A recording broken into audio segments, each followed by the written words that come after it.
Bonjour à tous, bienvenue dans ce nouvel épisode de Random Wiki. Aujourd'hui, on va parler de Gisèle d'Autriche.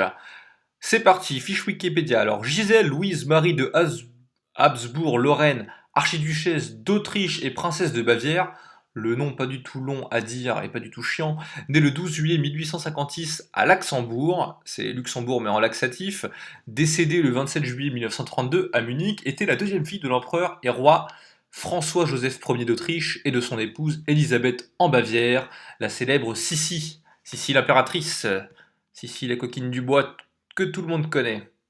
Présentation. Tout comme sa sœur aînée Sophie et leur frère Kronprinz Rodolphe, ok, sympa le prénom, Gisèle n'a pas été élevée par sa mère, mais par sa grand-mère, l'archiduchesse Sophie d'Autriche, femme de caractère, qui jugeait sa belle-fille trop jeune pour s'occuper d'un enfant. Rassemblant tant au physique qu'au moral à son père, ressemblant, évidemment si je ne parle pas correctement, ça ne marche pas. Elle a, contrairement à sa mère, qui a peu d'affection pour elle, les pieds bien sur terre. C'est mieux si on veut marcher. L'oncle de Gisèle, le duc Maximilien Emmanuel en Bavière, surnommé par la famille Ma perle, y'en a pas de... C'était épris de la princesse Émilie de Saxe-Cobourg-Kohari, laquelle répondait aux sentiments du jeune homme. Mais Amélie avait été fiancée par sa famille au prince Léopold de Bavière. L'impératrice Élisabeth entreprit alors de faire renoncer Léopold à ce mariage en lui proposant un parti plus avantageux, sa propre fille. Ma Perle put ainsi épouser Amélie en 1875. Mais c'est fou ça comme nom. Ils formèrent un couple très uni. De ce fait, Gisèle épousa à Vienne le 20 avril 1873, à l'âge de 16 ans, le prince Léopold de Bavière, frère cadet du futur roi Louis III, son cousin au deuxième degré. Ils vécurent à Munich, en Bavière. Le couple eut 4 enfants. Élisabeth, qui a épousé en 1893 Otto baron von Siegfried auf Buttenheim, ça doit être en allemand. Augusta, qui épousa en 1893 Joseph d'Autriche, prince palatin de Hongrie.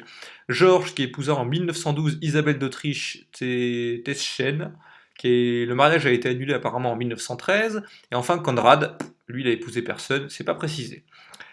Elle s'investit dans de nombreuses sociétés de charité afin d'aider les plus démunis, les personnes sourdes et aveugles notamment.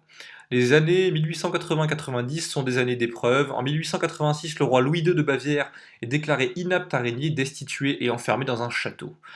On le retrouvera noyé une semaine plus tard. Son frère et successeur Othon est interné depuis plusieurs années et le beau-père de Gisèle, Léopold, assume la régence.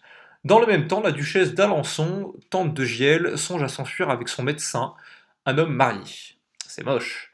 La duchesse est confiée aux soins du docteur Kraft-Ebing qui soigne tout simplement les pathologies sexuelles. Si DSK était né à cette époque, c'est lui qui l'aurait dû voir. En 1888, le grand-père de la duchesse s'éteint. En 1889, le frère de Gisèle est retrouvé mort aux côtés de sa maîtresse de 17 ans. Ah, c'est moche, ça aussi. En 1893, sa fille aînée, prénommée Élisabeth, comme sa fantasque grand-mère, la fameuse Sissi, l'impératrice vit un sentiment partagé avec un jeune baron. Le jeune homme n'étant pas de sang royal, un mariage ne peut être envisagé. Les jeunes gens s'enfuient en Italie et se marient à Gênes. Le scandale, qui atteint autant la maison royale de Bavière que la maison impériale d'Autriche, est immense. En 1897, la duchesse d'Alençon rétablie meurt brûlée vive dans l'incendie du bazar de la Charité à Paris. En 1898, la mère de Gisèle est assassinée à Genève. En 1908, l'empereur François-Joseph célèbre ses 60 ans de règne. En 1912, le régent Léopold meurt, son fils Louis, frère aîné de Léopold, assume à son tour la régence avant d'être proclamé roi l'année suivante. Pendant la Première Guerre mondiale, Gisèle installe un hôpital militaire dans son palais, pendant que son mari est maréchal sur le front de l'Est. En 1916, l'empereur François-Joseph meurt après 68 ans de règne. C'est triste. Quand la révolution éclate en 1918, toute la famille fuit Munich, mais Gisèle reste et prend même part aux élections de 1919 pour l'Assemblée nationale de Weimar, premières élections où les femmes de plus de 20 ans purent voter. Belle avancée, les gars! Son mari meurt en 1930 et Gisèle ne lui survivra que 2 ans. Elle meurt âgée de 76 ans le 27 juillet 1932. Elle est enterrée près de son mari à Munich dans l'église Saint-Michel. Filmographie, donc apparemment il y a eu des films. Sissi face à son destin. Voilà. Voilà, cette vidéo est terminée. Merci beaucoup de l'avoir suivi et de l'avoir écouté.